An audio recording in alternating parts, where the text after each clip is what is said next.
Hey, this week, all week long, we're talking about the critical nature of prayer as it relates to the armor of God. That everything we've learned in the armor of God, the belt of truth, the breastplate of righteousness, our feet fitted with the readiness that comes from the gospel of peace, the shield of faith, helmet of salvation, sword of the Spirit, all those things find their connectivity, find their synergy in prayer. Because prayer is this constant consciousness and interface with God.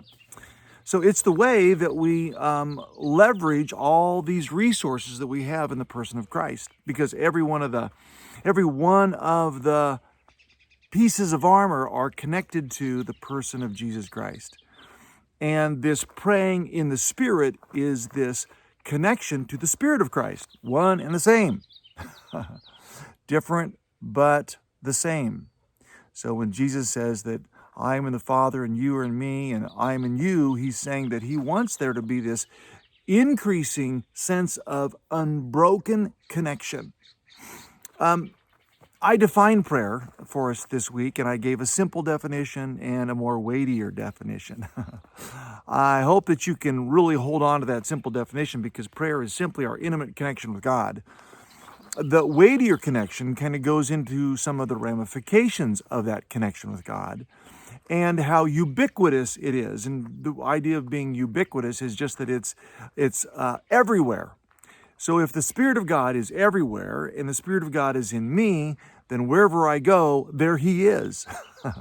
He wants me to be able to translate the presence of God into every other place I am present.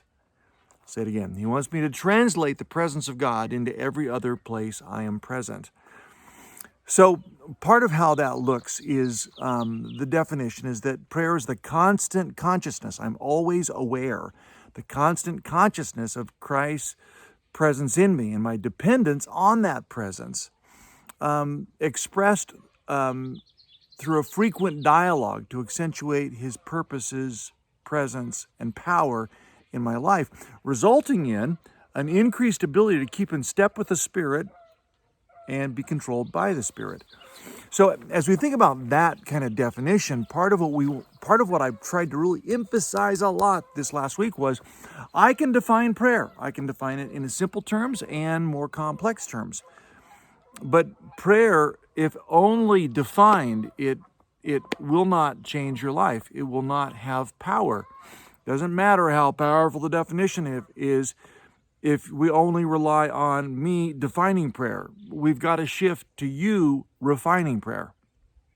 You've got to begin to embrace every day and every moment through the lens of Christ's presence in you, that God's with you. He loves you. He's for you. His resources are available to you. When you begin to access that, all of a sudden, it changes everything about everything, because you are no longer independent.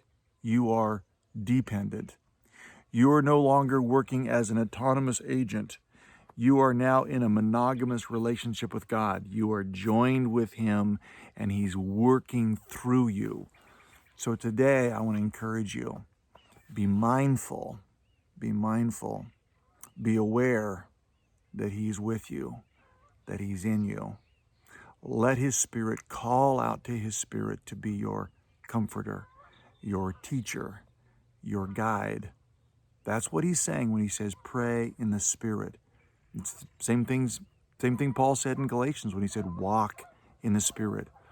Or in Ephesians 5:18, be filled with the Spirit. Let him be your comforter.